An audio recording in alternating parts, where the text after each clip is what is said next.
ഞാൻ കുർബാനയ്ക്ക് മുമ്പ് നമ്മൾ ഫോർട്ടിക്കോയിൽ തിരുവസ്ത്രം സ്വീകരിച്ചുകൊണ്ടിരുന്നപ്പോൾ ഒരു അമ്മയുടെ കയ്യിലിരിക്കുന്ന ഒരു കൊച്ച് 2 തവണ ആവർത്തിച്ച് ചോദിക്കുന്നത് ഞാൻ കേട്ടു. ഇതാരാണ്? എൻ്റെ നേരെ കൈ ചൂണ്ടിക്കൊണ്ടാണ് ആ കൊച്ച് ചോദിച്ചത്. അതിൻ്റെ ഉത്തരമാണ് ഈ വിസീത്ത. ഇതാരാണ് എന്ന് ആ കൊച്ച് 2 തവണ വളരെ ഉച്ചത്തിൽ ചോദിച്ചു. നമ്മളുടെ പിതാവ് നമ്മളുടെ ഇടവകയിൽ വന്ന് നമുക്ക് വേണ്ടി പരിശുദ്ധ കുർബാന അർപ്പിക്കുന്നു എന്ന് ആ കുഞ്ഞ് മനസ്സിലാക്കുന്നു, അല്ലെങ്കിൽ അതിനോട് തൻ്റെ അമ്മ പറയുന്നു. അങ്ങനെ വിസീത്തയുടെ അർത്ഥം അത്തരം ചോദ്യങ്ങളിൽ നിന്ന് നമുക്ക് കണ്ടെത്താൻ സാധിക്കും. യഹൂദ കുടുംബങ്ങളുടെ എല്ലാം പ്രത്യേകത അതാണ്. അവരുടെ വീട്ടിലെ പിള്ളേര് 12 വയസ്സാകുമ്പോൾ പഴയ നിയമം മുഴുവൻ കാണാതെ പഠിക്കും. എല്ലാ കുട്ടികളും ഏത് തരത്തിൽ മന്ത്രാണെങ്കിലും ബൈബിള് പഠിക്കാണ്ട് ആ കുഞ്ഞ് 12 വയസ്സ് കടന്നു പോകാൻ മാതാപിതാക്കൾ അനുവദിക്കുകയില്ല. അമ്മ കുഞ്ഞിനെ കൂട്ടത്തിൽ കിടത്തുമ്പോഴും അതിന് കൊടുത്തുകൊണ്ടിരിക്കുന്നത് ഉൽപ്പത്തി പുസ്തകവും അല്ലെങ്കിൽ അതിനെ തുടർന്നുള്ള പുസ്തകങ്ങളുടെ ചരിത്രവും എല്ലാമാണ്. അക്ഷരം പഠിക്കുന്നതിന് മുമ്പ് വേദപുസ്തകം മുഴുവനും പഠിച്ചു തീർക്കുന്ന ഒരു സമൂഹമാണ് യഹൂദന്മാർ. അവർ കുട്ടികൾ എപ്പോഴും ചോദ്യങ്ങൾ ചോദിക്കും. അവരുടെ പെസഹ അതാണല്ലോ. ഈ കുട്ടി ചോദിച്ചതുപോലെ ഈ കുഞ്ഞാടിൻ്റെ അല്ലെങ്കിൽ ഇതുപോലുള്ള ആചാരങ്ങളുടെ അർത്ഥം എന്താണെന്ന് കുട്ടികൾ ചോദിക്കുമ്പോൾ അവർ പെസഹായെ സംബന്ധിച്ച ചരിത്രമെല്ലാം പറഞ്ഞു കൊടുക്കുകയാണ്. നമ്മളുടെ ബലിപീഠത്തിലും സംഭവിക്കുന്നതാണ്. ഈശോ പറഞ്ഞ തിരുവചനം നമ്മൾ വായിച്ച് കേട്ട് അത് നമ്മുടെ ജീവിതവുമായിട്ട് ബന്ധപ്പെടുത്തി നമ്മൾ സംസാരിക്കുമ്പോൾ ആ ഒരു വലിയ പൈതൃകത്തിൻ്റെ തുടർച്ചയിൽ നമ്മൾ നിൽക്കുകയാണ്. ഞാൻ ഇന്നത്തെ അവസാനത്തെ വായനയെക്കുറിച്ച് മാത്രം 1-2 ചിന്തകൾ പങ്കുവെച്ച് അവസാനിപ്പിക്കാൻ. നമുക്ക് ദീർഘമായ തിരുക്കർമ്മങ്ങളാണ് ഇന്നുള്ളത്. അവസാനം സുവിശേഷത്തിൽ നിന്ന് നമ്മൾ കേട്ട വായന സെബദീപുത്രന്മാരുടെ യാക്കോബിൻ്റെയും യോഹന്നാൻ്റെയും അമ്മ അവരെയും കൂട്ടി ഈശോയുടെ അടുക്കൽ വന്ന് നിൽക്കുന്ന സംഭാഷണം നടത്തുന്ന ആ രംഗമാണ്. പൊതുവെ ക്രൈസ്തവ പാരമ്പര്യത്തിലെ ഒരു പ്രതീകാത്മകമായ ചിന്തയുള്ളത് ശ്ലീഹന്മാർ 12 പേർക്ക് ഇരിക്കാവുന്ന ഒരു ബസ്സാണ്. 12 സീറ്റഡ് ബസ്, 12 പേർക്ക് പോകാവുന്ന ഒരു വണ്ടി എന്ന് എല്ലാ സമൂഹത്തിലും പ്രതീകാത്മകമായിട്ട് പറയാറുണ്ട്. ആ വണ്ടി ഓടിക്കുന്നത് പത്രോസാണ്. ആ വണ്ടിയുടെ 2 കണ്ണുകളാണ്, 2 ലൈറ്റുകളാണ് യാക്കോബും യോഹന്നാനും. അങ്ങനെ ഒരു ചിന്ത വരാൻ കാരണം ഇന്നത്തെ തിരുവചനമാണെന്നാണ് എൻ്റെ ചിന്ത. ഇടത്തും വലത്തും എൻ്റെ ഈ പിള്ളേരെ ഇരുത്തണം എന്നുള്ള ആ അമ്മയുടെ ആഗ്രഹം ദൈവം അല്ലെങ്കിൽ പത്രോസ് ഓടിക്കുന്ന ആ വാഹനത്തിൻ്റെ ഇടത്തും വലത്തുമായിട്ട് ഈ ടോർച്ചുകൾ, ലൈറ്റുകൾ പിടിപ്പിച്ചിരിക്കുന്നത് അത് ഈ സെബദീപുത്രന്മാരാണ് എന്ന് പുരാതന ക്രൈസ്തവ സമൂഹങ്ങൾ കരുതുന്നതിൻ്റെ പിന്നിലുള്ള ഒരു ഇമേജറി, ഒരു സ്വാധീന വലയം ഈ വിശുദ്ധ ഗ്രന്ഥ ഭാഗം തന്നെ ആയിരിക്കണം. ഏതു കാര്യത്തെക്കുറിച്ചും തെറ്റിദ്ധാരണകളും തർക്കങ്ങളും അഭിപ്രായ അനൈക്യങ്ങളും ഒക്കെ ഉണ്ടാകാം. ഈശോ സ്ഥാപിക്കാനിരുന്ന ദൈവരാജ്യത്തെക്കുറിച്ചും അതുണ്ടായിരുന്നു. അതുകൊണ്ടാണ് അല്ലെങ്കിൽ അവരുടെ മാതാവ് വന്ന് 1-ാം സ്ഥാനവും 2-ാം സ്ഥാനവും ലീഡർ സ്ഥാനവും ഒക്കെ ചോദിക്കുന്നത്. നമ്മുടെ വേദപുസ്തകം പൊതുവിൽ നോക്കുമ്പോൾ ഈ സെബദീപുത്രന്മാർക്ക് ഒരു പ്രശസ്തി ശ്ലീഹന്മാരുടെ ഇടയിൽ തന്നെ ഉണ്ടായിരുന്നു. ഈശോ വളരെ പ്രത്യേകമായിട്ട് പ്രാർത്ഥിക്കുവാനായിട്ട് അത്ഭുതം ചെയ്യാനായിട്ടൊക്കെ തിരഞ്ഞെടുത്ത 3 പേരിൽ പത്രോസിന്റെ കൂട്ടത്തിൽ ഉണ്ടായിരുന്നവര് ഈ യാക്കോബും യോഹന്നാനുമാണ്. ആ ഒരു പ്രാമാണികത്വം ഈ ശിഷ്യന്മാർക്ക് വേണ്ടി മറ്റുള്ള ശിഷ്യന്മാരും അംഗീകരിച്ച് കൊടുത്തിട്ടുണ്ടായിരിക്കും. ആ ഒരു പശ്ചാത്തലം കൂടെ അവരെക്കുറിച്ചുള്ള അവർക്ക് കിട്ടേണ്ട ജോലിയെക്കുറിച്ചുള്ള ആ ചിന്തയുടെ പിന്നിൽ കാണും എന്ന് നമുക്ക് വിശ്വസിക്കാം. ഇവിടെ നമ്മൾ പ്രത്യേകമായിട്ട് ശ്രദ്ധിക്കേണ്ട ഒരു കാര്യം, ചോദ്യം ചോദിച്ചത് അമ്മയാണ്, ഈശോ ഉത്തരം കൊടുത്തത് മക്കൾക്കാണ്. അമ്മയും അപ്പനും വല്യപ്പനും വല്യമ്മയും ഒക്കെ മക്കൾക്കും ചെറുമക്കൾക്കും വേണ്ടിയൊക്കെ ഇങ്ങനത്തെ കാര്യങ്ങളൊക്കെ പറയും. സ്വാഭാവികമായ ആഗ്രഹങ്ങളാണ്. ആ അമ്മയോട് ഈശോ പിന്നെ ഒന്നും പറയുന്നില്ല, വഴക്ക് പറയുകയോ ഉത്തരം പറയുകയോ ഒന്നും ചെയ്യുന്നില്ല. ഈ മക്കളോടാണ് കർത്താവ് ദൈവരാജ്യത്തിൻ്റെ സ്വഭാവം എന്താണെന്നും അത് നിങ്ങൾ എങ്ങനെ ഉൾക്കൊള്ളണം എന്നുമൊക്കെ പഠിപ്പിക്കുന്നത്. അതിൻ്റെ ഒരു വിശകലനത്തിലേക്ക് നമ്മൾ പോകുമ്പോൾ നമ്മൾ മനസ്സിലാക്കേണ്ട ഒരു കാര്യം, ഈശോ വളരെ ആഴമായ അർത്ഥങ്ങൾ ഉൾക്കൊള്ളുന്ന കാര്യങ്ങൾ മനസ്സിൽ വെച്ചുകൊണ്ടാണ് ചോദിച്ചത്. എനിക്ക് ഒരു മാമോദീസ മുങ്ങാനുണ്ട്. ഈശോ അർത്ഥമാക്കിയത് കുരിശുമരണമാണ്, പീഡാസഹനമാണ്, യഹൂദന്മാരാൽ ഉപേക്ഷിക്കപ്പെടുന്ന അവസ്ഥയാണ്. എനിക്കൊരു പാനപാത്രം കുടിക്കാനുണ്ട്, ഒരു കാസയിൽ നിന്ന് പാനം ചെയ്യാനുണ്ട്. അത് നിങ്ങൾക്ക് സാധിക്കുമോ? സാധിക്കില്ല എന്ന് ഉത്തരം കിട്ടാൻ വേണ്ടിയാണ് ഈശോ ചോദിച്ചത്. പക്ഷേ നമ്മൾ കാണുന്നത് കൊച്ചു കുട്ടികൾ പറയുന്നത് പോലെ, അവർ രണ്ടുപേരും ഇരട്ടക്കുട്ടികൾ പറയുന്നത് പോലെ ഒരുപോലെ പറഞ്ഞു, ഞങ്ങൾക്ക് സാധിക്കും. അതാണ്, ഞങ്ങൾക്ക് സാധിക്കും. കാര്യം മനസ്സിലാക്കാണ്ട് അവർ ശിഷ്യന്മാര് കൊടുക്കുന്ന ഉത്തരമാണ് ഞങ്ങൾക്ക് സാധിക്കും എന്ന്. അവര് എന്താണെന്നോ എന്തിനെക്കുറിച്ചാണെന്നോ ശരിക്ക് പഠിച്ച് മനസ്സിലാക്കാണ്ട് സ്വകാര്യ പദ്ധതികളുമായിട്ട് വന്ന അമ്മയുടെ മനസ്സ് തന്നെയാണ് അവരും പറഞ്ഞത്, ഞങ്ങൾക്ക് സാധിക്കും. പിന്നീട് അവർക്കത് സാധിച്ചു. യാക്കോബ് ആണ് ഏറ്റവും ആദ്യമായിട്ട് വാളിന് ഇരയാക്കപ്പെടുന്നത്, കൊല ചെയ്യപ്പെടുന്നത്. യോഹന്നാനാണ് ഏറ്റവും ആദ്യമായിട്ട് നാടുകടത്തപ്പെടുന്നത്. അവരറിഞ്ഞുകൊണ്ടല്ല ഞങ്ങൾക്ക് സാധിക്കും എന്ന് പറഞ്ഞതെങ്കിൽ പോലും അവരുടെ ജീവിതത്തിൽ സംഭവിച്ചത് അതാണ്. ഈശോ പാനം ചെയ്ത കാസ പോലെ തന്നെ വളരെയേറെ ആദിമസഭയിൽ കോളിളക്കങ്ങൾ ഉണ്ടാക്കിയ രണ്ട് സംഭവങ്ങളാണ് ഈ സബദീപുത്രന്മാരുടെ, യാക്കോബിന്റെ രക്തസാക്ഷിത്വവും യോഹന്നാന്റെ നാട് കടത്തപ്പെടുന്നത്. അങ്ങനെ അവർ അറിഞ്ഞുകൊണ്ട് പറഞ്ഞതല്ലെങ്കിലും ഈശോയുടെ പാനപാത്രത്തിൽ അവരും പങ്കുചേരും എന്ന് അറിയാതെ പറഞ്ഞ ആ കാര്യം പ്രവൃത്തിപഥത്തിലേക്ക് വരികയാണ്. സബദീപുത്രന്മാരുടെ അമ്മ, നമ്മൾ സുവിശേഷം പഠിക്കുമ്പോൾ മനസ്സിലാകുന്ന ഒരു കാര്യം, ഈ സ്ത്രീ സലോമി എന്ന് പറയുന്ന ആ സ്ത്രീ തന്നെയാണ്. സബദീപുത്രന്മാരുടെ അമ്മ അല്ലെങ്കിൽ സബദിയുടെ ഭാര്യ എന്ന് പറഞ്ഞിരിക്കുന്നത് സലോമി എന്ന ആ സ്ത്രീയാണ്. അവളുടെ പ്രത്യേകത ഈശോയുടെ അമ്മയായ മറിയത്തിന്റെ സഹോദരിയാണ്, സ്വന്തം സഹോദരിയാണ്. ഈശോയുടെ ഭാഗത്തു നിന്ന് നോക്കുമ്പോൾ മാതൃ സഹോദരിയാണ്, അമ്മയുടെ ജ്യേഷ്ഠത്തെയോ അനുജത്തിയോ ആയിട്ടുള്ള ആളാണ്. അതുകൊണ്ടായിരിക്കണം ഒരുപക്ഷെ ഈശോ ആ സ്ത്രീയോട് പ്രത്യേകിച്ച് തർക്കവിഷയങ്ങളൊന്നും പറയാത്തത്. ഈശോയെ അനുഗമിച്ച ഭക്തസ്ത്രീകളുടെ കൂട്ടത്തിൽപ്പെടുന്ന ഒരാളുമായിരുന്നു. കുരിശിന്റെ ചുവട്ടിലും ഈ സലോമി ഉണ്ടായിരുന്നു. നമ്മൾ തിരുവചനത്തിലെ യോഹന്നാന്റെ സുവിശേഷത്തിൽ വായിക്കുന്നുണ്ട്. ശൂന്യമായ കല്ലറയിൽ ഭക്തസ്ത്രീകളുടെ കൂട്ടത്തിലും ഈ സലോമി ഉണ്ടായിരുന്നു.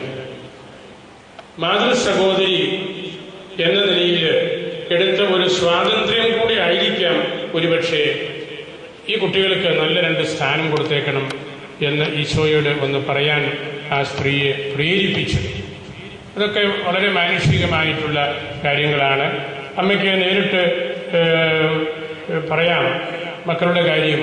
അതും ഇവർ തമ്മിലുള്ള ജ്യേഷ്ഠത്തി അനുജത്തി എന്നുള്ള ഒരു വലിയ ബന്ധം നിൽക്കുന്നത് കൊണ്ട് ഈശോയോട് അത് പറയാം എന്നുള്ള ഒരു മനുഷ്യസഹജമായ രീതിയിലുള്ള ചിത്രമാണ് നമ്മളിവിടെ കാണുന്നത്. പക്ഷേ ഈശോ സ്ഥാപിച്ച ദൈവരാജ്യത്തിൻ്റെ കൂട്ടായ്മയിൽ, സഭയിൽ തിരുത്തപ്പെടേണ്ട ഒരു യാഥാർത്ഥ്യമായിട്ട് ഇന്നും ഇത് നിലനിൽക്കുകയാണ്. നമുക്ക് നല്ല ഒരു ശുശ്രൂഷ ആഗ്രഹിക്കാം, പക്ഷെ നമ്മൾ വലിയൊരു ഓണർ, ഒരു സ്ഥാനം ക്രൈസ്തവൻ എന്ന നിലയിൽ ഒരിടത്തും നമ്മൾ ആഗ്രഹിക്കരുത്.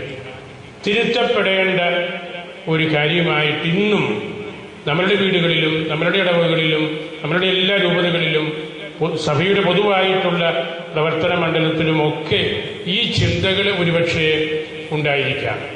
തിരുത്തപ്പെടേണ്ട ഒരു വലിയ കാര്യം, എന്നും തിരുത്തിക്കൊണ്ടിരിക്കേണ്ട ഒരു കാര്യമാണ്. ആരാണ് ഒന്നാമതിരിക്കേണ്ടത്, രണ്ടാമതിരിക്കേണ്ടത്, ഇടത്തിരിക്കേണ്ടത്, വലത്തിരിക്കേണ്ടത്? ഇതിനെക്കുറിച്ചുള്ള ഒരു വ്യഗ്രത ആയിരിക്കരുത്. നമ്മൾ പാരീഷ് കൗൺസിൽ രൂപീകരിക്കുമ്പോൾ, കൈക്കാരന്മാരെ തിരഞ്ഞെടുക്കുമ്പോൾ, അല്ലെ രൂപത സെനറ്റ് രൂപീകരിക്കുമ്പോഴൊക്കെ ഇതുപോലുള്ള ചിന്തകളൊക്കെ എല്ലാവരുടെയും മനസ്സിലുണ്ടാകും.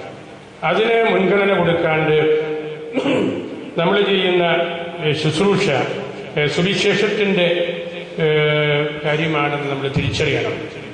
നമ്മളിന്ന് വായിച്ചു കേട്ട സുവിശേഷത്തിൽ എനിക്ക് ഏറ്റവും കൗതുകം തോന്നുന്ന ഒരു ഭാഗം, ഈ 2 ശിഷ്യന്മാര് അവരുടെ കാര്യം നേടിയെടുത്തല്ലോ എന്നോർത്ത് മറ്റ് ശിഷ്യന്മാര് അമർഷം പൂണ്ട് മുഖം വീർപ്പിച്ച് മാറി നീക്കുകയാണ്. ഞങ്ങൾക്ക് ഇത് ആദ്യം കയറി ചോദിക്കാൻ പറ്റിയില്ലല്ലോ. അതാണ് എൻ്റെ അർത്ഥം. ഇവർ 2 പേര് കയറി ചോദിച്ച് ആ സ്ഥാനങ്ങളൊക്കെ മേടിച്ചെടുത്തു. ഞങ്ങൾക്ക് ഇത് ചോദിക്കാൻ പറ്റിയില്ലല്ലോ, ഞങ്ങൾ എന്ത് മണ്ടന്മാരാണ് എന്ന് വിചാരിച്ച് അവര് അമർഷം പൂണ്ട് നിൽക്കുന്ന ആ അവസരത്തിൽ സുവിശേഷകൻ എന്താണ് പറയുന്നത്? അപ്പോൾ അവൻ ശ്ലീഹന്മാരെ അടുത്ത് വിളിച്ചു. ഈശോ നോക്കിയപ്പോൾ ഈ 12 പേരും പോക്കാണ്. 2 പേര് ചോദിച്ചു കഴിഞ്ഞു. ആ ചോദിച്ചതിന്റെ പേരിൽ മറ്റ് 10 പേർക്കും പിണക്കമായി. ഈ 12 പേരും ദൈവരാജ്യത്തിന്റെ ആ സന്ദേശം മനസ്സിലാക്കിയില്ല. അപ്പോൾ അവൻ ശ്ലീഹന്മാരെ അടുത്ത് വിളിച്ച് കാര്യം പറഞ്ഞു. അതാണ് സഭ, അടുത്ത് വിളിക്കുക.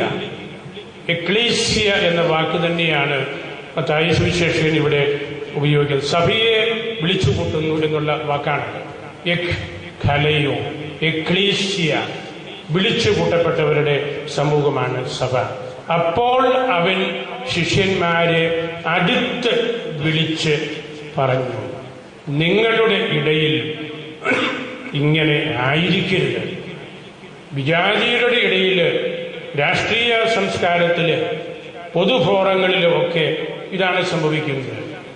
രാഷ്ട്രീയത്തിൽ അങ്ങനെ സംഭവിച്ചുകൊള്ളട്ടെ, പൊതു ഫോറങ്ങളിൽ അങ്ങനെ സംഭവിച്ചുകൊള്ളട്ടെ, പക്ഷേ നിങ്ങളുടെ ഇടയിൽ ഇങ്ങനെ ആയിരിക്കരുത്. അടുത്ത് വിളിച്ച് സ്വകാര്യമായിട്ട് തിരുത്തൽ കൊടുത്ത് പറയുകയാണ്. അവിടെ സഭ പിറന്നു വീഴുകയാണ്.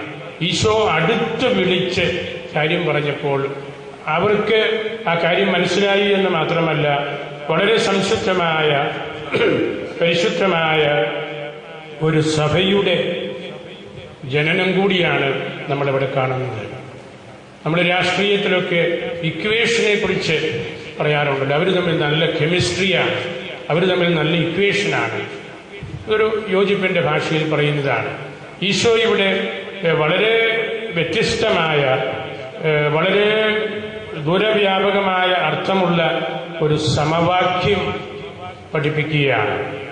നിങ്ങളിൽ വലിയവൻ നിങ്ങളുടെ ശുശ്രൂഷകനായിരിക്കണം, നിങ്ങളിൽ ഒന്നാമൻ നിങ്ങളുടെ ഇടയിലെ ദാസനായിരിക്കണം. ഈ ഇക്വേഷനാണ് ശിഷ്യന്മാരെ അടുത്ത് വിളിച്ച് ഈശോ പറയുന്നത്. നമ്മളോടും പറയുന്നത് അതാണ്. ഓരോ പരിശുദ്ധ കുർബാനയിലും ആ ബലിയർപ്പണത്തിന്റെ കാര്യത്തിലേക്ക് വരുമ്പോൾ ഈശോ നമ്മെ പഠിപ്പിക്കുന്ന കാര്യം അതാണ്. യജമാനൻ അരമുറുക്കി ജോലിക്കാരെ പന്തലിൽ ഇരുത്തി വിളമ്പി കൊടുക്കുന്ന ഒരു രംഗം ലൂക്കാസ് വിശേഷത്തിൽ നമ്മൾ വായിക്കുന്നുണ്ട്. കുർബാന അത് തന്നെയാണ്. യജമാനൻ അരമുറുക്കി ഈശോ തന്നെ നിങ്ങളുടെ ഇടയിലേക്ക് ഇറങ്ങി വന്ന് ആ പരിശുദ്ധമായ തിരുശരീരവും തിരുരക്തവും നിങ്ങൾക്ക് വിളമ്പിത്തരികയാണ്, നമുക്ക് വിളമ്പിത്തരികയാണ്. യജമാനൻ അരമുറുക്കി താഴേക്ക് ഇറങ്ങി വന്ന് വിളമ്പിത്തരുന്നതാണ് ദൈവരാജ്യത്തിൻ്റെ ശുശ്രൂഷ. നിങ്ങളുടെ ഇടയിൽ മറിച്ച് ആയിരിക്കരുത്. ശുശ്രൂഷിക്കപ്പെടാനല്ല, ശുശ്രൂഷ ചെയ്യുവാൻ മോചനദ്രവ്യമായിട്ട് എല്ലാവർക്കും വേണ്ടി എന്നെ തന്നെ സമർപ്പിക്കാനാണ് ഞാൻ വന്നിരിക്കുന്നത്. ആ ഒരു വലിയ ആധ്യാത്മികമായിട്ടുള്ള ചിന്ത നമ്മളുടെ മനസ്സിൽ നമ്മൾ സൂക്ഷിക്കണം. വളരെ വലിയ അധികാരമോഹത്തിൻ്റെ മുള്ളുകൾ ആരംഭത്തിൽ തന്നെ നമ്മൾ അടർത്തി കളയണം. ഈശോ അതാണല്ലോ ചെയ്തത്. ശിഷ്യന്മാര് വഴിതെറ്റിപ്പോകുന്നു എന്ന് കണ്ടപ്പോൾ അടുത്ത് വിളിച്ച് ഉള്ള കാര്യം മുഖത്ത് നോക്കി പറഞ്ഞു, നിങ്ങളുടെ ഇടയിൽ ഇങ്ങനെ ആയിരിക്കരുത്. നിരന്തരമായ ഒരു ക്രിസ്തീയ ആധ്യാത്മികതയുടെ അടിവേരുകളാണ് ഈ സബദീപുത്രന്മാരുടെ ഈ സംഭവത്തിൽ ഉള്ളത് എന്ന് നമ്മൾ തിരിച്ചറിയുമ്പോഴാണ് നമ്മളുടെ ആധ്യാത്മികതയുടെ പ്രത്യേകമായിട്ടുള്ള വശങ്ങളെല്ലാം നമ്മൾ തിരിച്ചറിയുന്നത്. ഇന്ന് നമ്മളിവിടെ ഇടവക സമൂഹം മുഴുവനും വികാരിച്ചനോട് ചേർന്ന് രൂപതാധ്യക്ഷനോട് ചേർന്ന് പരിശുദ്ധ കുർബാനയിൽ ആയിരിക്കുമ്പോൾ ഇടവക സന്ദർശനത്തിൻ്റെ ഔദ്യോഗികമായിട്ടുള്ള ഒരു കാര്യം കൂടി നമ്മൾ നിർവഹിക്കുകയാണ്. ഇടവകയെ സംബന്ധിച്ച കാര്യങ്ങളെല്ലാം ബഹുമാനപ്പെട്ട വികാരിച്ചന് ഇന്നലെയും വിശദമായിട്ട് ഇന്ന് കുർബാനയുടെ ആരംഭത്തിലും നമ്മളോട് പറയുകയുണ്ടായി. നമ്മളും വളരെ നന്ദിയുള്ള മനസ്സോടുകൂടിയാണ് ഈ പള്ളിക്ക് സ്ഥലം തന്ന ബഹുമാനപ്പെട്ട കുടുംബവും അച്ഛനും അതുപോലെ മറ്റ് എല്ലാവരും ഈ ഇടവകയെ വളരെയേറെ സ്നേഹിച്ച് വളർത്തി വലുതാക്കി നമുക്ക് മനോഹരമായ പള്ളിയും പാരീഷ് ഹോളും അച്ഛൻ പറഞ്ഞതുപോലെ മറ്റ് അനുബന്ധ സ്ഥാപനങ്ങളുമൊക്കെ ചുരുങ്ങിയ വർഷങ്ങൾ കൊണ്ട് മെനഞ്ഞെടുക്കുവാൻ നമുക്ക് സാധിച്ചു. നിങ്ങളുടെ അധ്വാനത്തിൻ്റെ ഇവിടെ വന്ന വികാരിമാരോട് നിങ്ങൾ കാണിച്ച അസാധാരണമായ സഹകരണത്തിൻ്റെ ഒക്കെ ഭാഗമായിട്ട് കൂടിയാണ് ഇന്ന് ഇതുപോലെ നല്ല ഒരിടവകയായിട്ട് മാറാനായിട്ട് നമുക്ക് സാധിച്ചത്. നിങ്ങളുടെ പ്രവർത്തനങ്ങളെല്ലാം കൊറോണ വികാരി നേരത്തെ വന്ന് പഠിച്ച് മനസ്സിലാക്കി അതിനു വേണ്ട നിർദ്ദേശങ്ങളോടുകൂടി സാക്ഷ്യപത്രം കൊറോണ വികാരി നൽകിയിട്ടുണ്ട്. വികാരിച്ചനെ നിങ്ങളെ വിസിറ്റിക്ക് വേണ്ടി നല്ലതുപോലെ ഒരുക്കി പള്ളിയും പരിസരങ്ങളും പള്ളിമുറിയുമെല്ലാം വളരെ മനോഹരമാക്കി വൃത്തിയും മെനയുമുള്ളതാക്കി നിങ്ങൾ വളരെ അധ്വാനിച്ചു ഇതിൻ്റെ പിന്നിൽ എന്ന് എനിക്കറിയാം. ഇതിനുവേണ്ടി ഒരുങ്ങി എന്ന് പറഞ്ഞപ്പോൾ അച്ഛൻ വീട് കയറി നിങ്ങളെ ധ്യാനത്തിലേക്ക് പ്രവേശിപ്പിച്ച് പരിശുദ്ധ കുമ്പസാരത്തിലൂടെ നിങ്ങളെ ഒരുക്കിയ വലിയ കാര്യത്തിൻ്റെ കൂട്ടത്തിൽ ഇതുപോലുള്ള ബാഹ്യമായ കാര്യങ്ങളിലേക്കും അച്ഛന് അല്പം അനാരോഗ്യവും സാമ്പത്തിക വിഷമവും ഒക്കെ ഉണ്ടെങ്കിൽ പോലും അതിനെയൊക്കെ അവഗണിച്ചുകൊണ്ട് ഇതിൻ്റെ ഒരു പ്രധാനപ്പെട്ട കാര്യമാണെന്ന് അച്ഛൻ ഒരുപാട് പള്ളികളിൽ വികാരിത്വം നടത്തി ഈ കാര്യങ്ങളൊക്കെ അറിയാവുന്നയാളാണ്. ആ ഒരു തിരിച്ചറിവാണ് നമ്മളെ ഇത്തരത്തിലുള്ള നല്ല ഒരു ഒരുക്കത്തിലേക്ക് എത്തിച്ചത്. നമ്മുടെ ഭക്തസംഘടനകളൊക്കെ സജീവമായി ഒന്ന് രണ്ടെണ്ണം കുറച്ചുകൂടെ കാര്യക്ഷമതയോടുകൂടി വരേണ്ടതുണ്ട് എന്ന് ഇന്നലെയും ഞങ്ങൾ പ്രതിനിധി യോഗത്തിൽ സംസാരിക്കുകയുണ്ടായി. ഇവിടെ നല്ല ഒരു ഐക്യം ഈ ഇടവകയിലുണ്ട്. അൽമായ മുന്നേറ്റ പ്രസ്ഥാനങ്ങളായ AKCCയും മദ്യ നിരോധന സമിതിയുമൊക്കെ സജീവമായിട്ട് പ്രവർത്തിക്കുന്നുണ്ട്.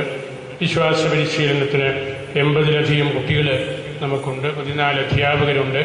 അവർ നന്നായിട്ട് നമ്മളുടെ കുട്ടികളെ സത്യവിശ്വാസത്തിലേക്ക് കൊണ്ടുവരുന്നുവെന്ന് കാണുന്നതിലും എനിക്ക് വലിയ സന്തോഷവും അഭിമാനവുമുണ്ട്. ഇത് വ്യത്യസ്ത മതങ്ങൾ തിങ്ങിപ്പാർക്കുന്ന ഒരു പ്രദേശമാണ്. നമ്മളുടെ രൂപതയിൽ ഇതുപോലെ കുറേ പള്ളികളുണ്ട്. അതിൽ വളരെ പ്രധാനപ്പെട്ട ഒരു പ്രദേശമാണിത്. മറ്റ് മതസ്ഥര്, നല്ല സ്ഥലം, നല്ല കാർഷിക മേഖല, നല്ല കൃഷിക്കാരായ ആളുകൾ, അധ്വാനം ചെയ്യുന്നവർ, പാലായോട് ചേർന്നുള്ള സ്ഥലം, അങ്ങനെ പല കാരണങ്ങൾ കൊണ്ട് അനുഗ്രഹീതമായ ഒരു പ്രദേശമാണ് നമ്മളുടെ ഇടവക. വിശുദ്ധ അൽഫോൻസാമ്മയുടെ നാമത്തിൽ എല്ലാ അധികാരമോഹങ്ങളിൽ നിന്നും മാറി സഹനവും പ്രാർത്ഥനയും മാത്രം മതി എന്ന് പരസ്യമായിട്ട് പ്രഖ്യാപിച്ച് അത് ജീവിതത്തിൽ പറഞ്ഞു തന്ന വിശുദ്ധിയാണല്ലോ അൽഫോൻസാമ്മ. ഇന്ന് നമ്മൾ വായിച്ച സുവിശേഷത്തോടും വളരെയേറെ ബന്ധപ്പെട്ട് കിടക്കുന്ന ചിന്തകളാണ് അൽഫോൻസാമ്മയുടെ ജീവിതവും. അങ്ങനെ നമ്മൾ ഭാഗ്യപ്പെട്ടവരാണ്. നമുക്ക് ഇതുപോലുള്ള ഒരു ഇടവക സമൂഹത്തിൽ അംഗമാകാൻ സാധിച്ചതിൽ നിങ്ങൾ അഭിമാനിക്കണം. ഈ ഇടവകയിൽ ചേരാൻ മനസ്സില്ലാതെ ആരെങ്കിലും നിൽപ്പുണ്ടെങ്കിൽ അതൊക്കെ തിരുത്തിയെടുക്കുവാനുള്ള ഒരവസരം കൂടിയാണ്. എത്രയോ നല്ലൊരു ഇടവകയാണിത്. വളരെ നല്ല രീതിയിൽ രൂപീകരിക്കപ്പെട്ട, വളരെയേറെ ശ്രദ്ധയാകർഷിച്ചിട്ടുള്ള ഒരിടവകയാണ്. എല്ലാവരും ഈ ഇടവകയോട് ബന്ധപ്പെട്ട എല്ലാവരും മറ്റ് പരിസര അയൽവക്ക ദേവാലയങ്ങളിലേക്ക് പോകാണ്ട് ഇവിടേക്ക് ഓടിയെത്തുവാനുള്ള ഒരു ആർജവത്വം സ്വീകരിക്കാനുള്ളൊരു അവസരം കൂടിയായിട്ട് എടുക്കണം. ഇത് വളരെ പ്രധാനപ്പെട്ട ഒരു കേന്ദ്രമാണ്. ദൈവത്താൽ പ്രത്യേകം അനുഗ്രഹീതമായൊരു സ്ഥലമായിട്ട് ഇതിൻ്റെ വെഞ്ചിരിപ്പുകൾക്കും മറ്റ് ചില കാര്യങ്ങൾക്കും എല്ലാം വേണ്ടി ഇവിടെ വന്ന അവസരത്തിലൊക്കെ എനിക്ക് അനുഭവപ്പെട്ടിട്ടുണ്ട്. ഞാൻ ഈ ദേവാലയ നിർമ്മാണത്തോടുമെല്ലാം ബന്ധപ്പെട്ട് പ്രവർത്തിച്ച മുൻകാല വികാരിമാരെയും പ്രത്യേകമായിട്ട് ഓർത്ത് നന്ദി പറയുന്നു. നമ്മുടെ ഇപ്പോഴത്തെ വികാരിച്ചത് നിങ്ങൾക്ക് നല്ല ആധ്യാത്മിക നിയന്താവായിട്ട് നിൽക്കുന്നയാളാണ്. നല്ല അജപാലകനാണ്. ജനങ്ങളെ എല്ലാവരെയും അറിയാവുന്നയാളാണ്. അച്ഛൻ ഈ ഒരാഴ്ച കൊണ്ട് ഈ 114 വീടും കയറി നിങ്ങളെ ഇതിനു വേണ്ടി ഒരുക്കിയെന്ന് ഇന്നലെ കേട്ടപ്പോൾ എനിക്ക് വാസ്തവത്തിൽ വലിയ വിസ്മയം തോന്നി. അത് അത്ര എളുപ്പമുള്ള കാര്യമൊന്നുമല്ല. ഈ 114 സ്ഥലത്ത് വണ്ടിയിൽ പോയി ഇറങ്ങിക്കയറണേ തന്നെ നല്ല ആരോഗ്യം വേണം.